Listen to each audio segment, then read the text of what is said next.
Good morning, Rotary. Have you ever experienced an act of kindness so small it could have easily gone unnoticed, yet it changed something in you? My life journey to becoming a Rotary Peace Fellow began with this simple truth. A single act of kindness can transform a life, a community, even a future. Let me tell you how it all began. I grew up in an environment where helping others was part of our daily life. My parents had dedicated their lives to volunteering, and as such, it was a topic at the dinner table or throughout the day. So when I was 14 years old, I had the opportunity to go and volunteer in a Mother Teresa home for babies and abandoned children in Calcutta, India. So there I was, standing there with these little babies looking at me, many with tears streaming down their faces. I had no training. I had no skills. I had no idea what to do. So I sat down, and slowly they came to me. I held them.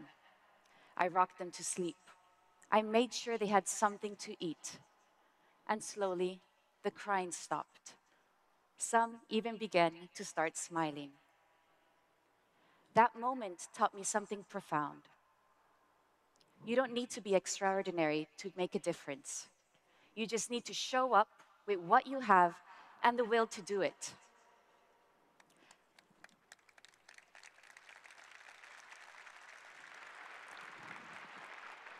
That lesson carried me through years of service, teaching in the slums of Delhi, India, supporting projects in Nepal, Mozambique, and then South Africa.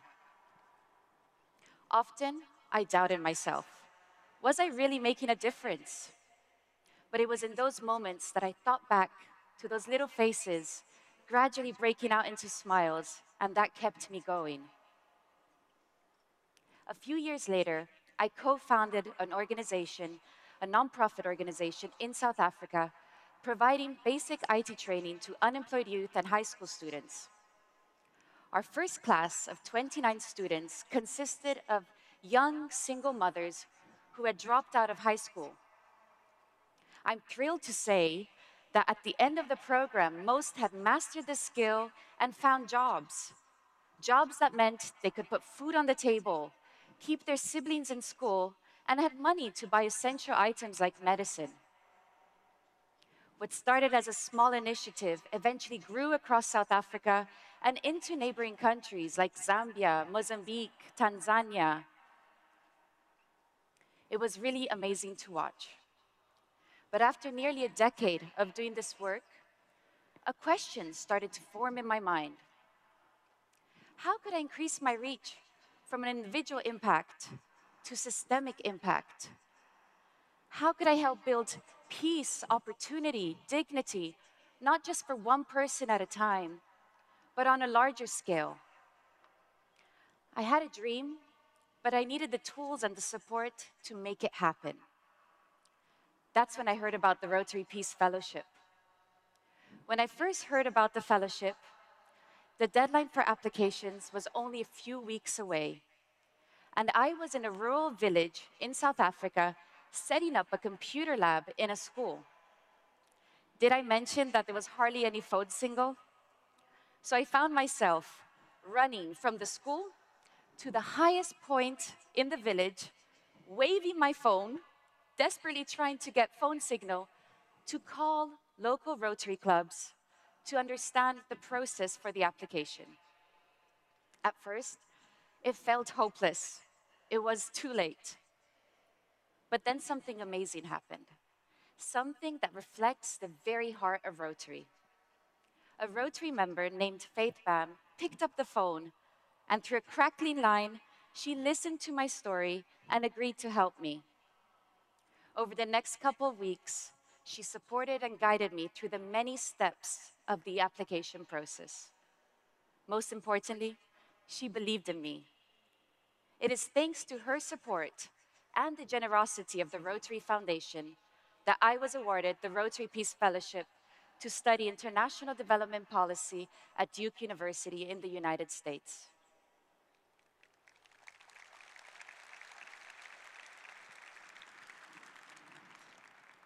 It was my first encounter with the kindness of Rotary, but definitely not the last. Throughout the fellowship, I came to learn Rotary as not just as an organization, but as a community that shows up for people. My host family, Bart and Cindy Cleary in North Carolina, embodied that spirit. Not only did they welcome me into their homes, but they invested in my well being, in my studies, in my sense of belonging. They were there for me during the tough times, the moments of loneliness, and they were there to celebrate the milestones and the holidays as if I were part of family. Their kindness reflects the core message of the fellowship that peace building begins with human connection. The fellowship brought together 19 other peace fellows from all around the world, each working in a different context, yet united by a shared vision of a more just and peaceful society. And many of them are here at the convention today, and you can come meet them at the Peace Park in the House of Friendship.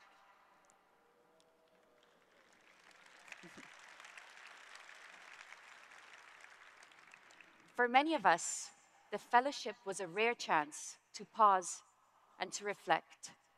Often, in our daily lives, we operate in crisis mode. The fellowship gave us a chance to step back from that urgency, reflect on the systems that create the challenges that we work on, to understand better not only what we're doing, but how we can do it better.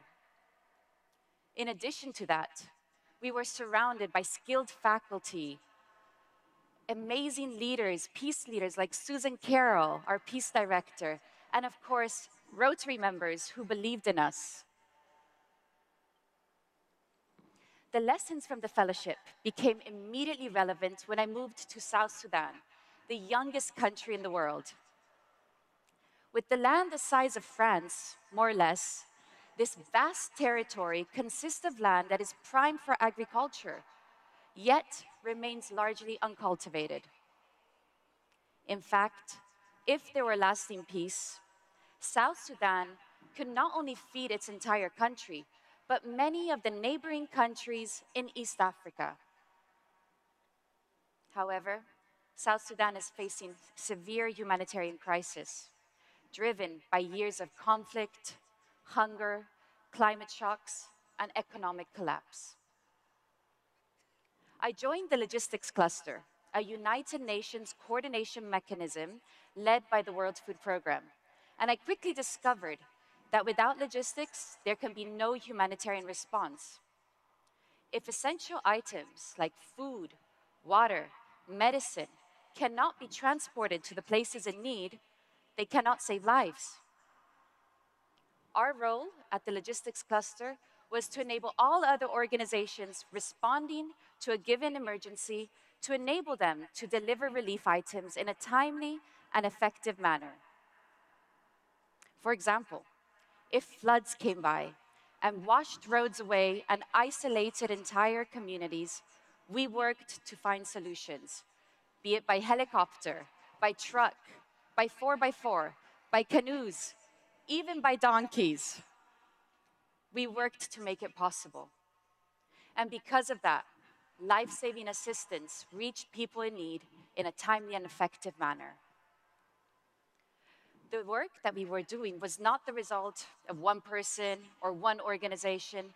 It was a collaborative effort. It was a result of coordination, of partnership, and a collective belief that every life deserves dignity and protection, values that are highly aligned with Rotary's mission.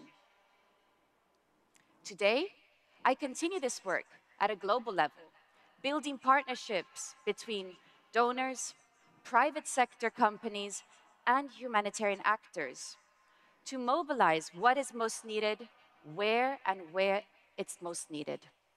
We work in the world's most challenging and complex environments, from Gaza to Sudan, Myanmar, and Lebanon, helping ensure that relief items reach communities in need. While the scale of my work has grown, the purpose remains the same: to ensure access, to restore dignity, and help people recover and rebuild.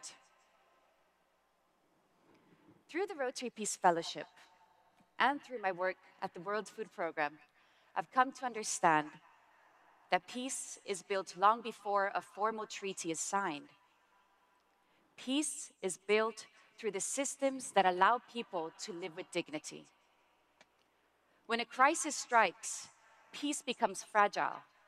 Families are displaced. Communities compete for scarce resources.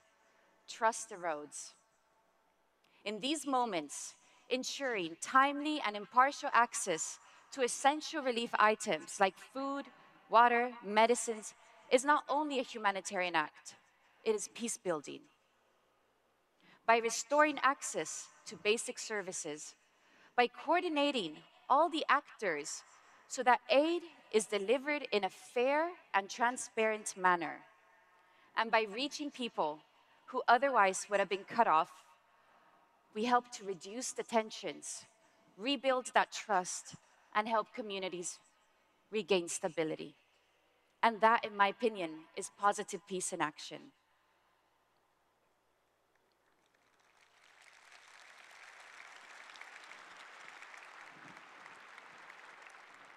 Through these experiences and the Rotary Peace Fellowship, I learned that peace is built through people, through systems that truly work, and through service that restores dignity and trust.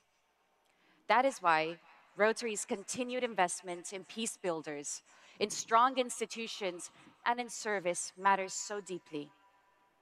Because every time we enable access, cooperation, and dignity, we're not just saving lives, we're building peace.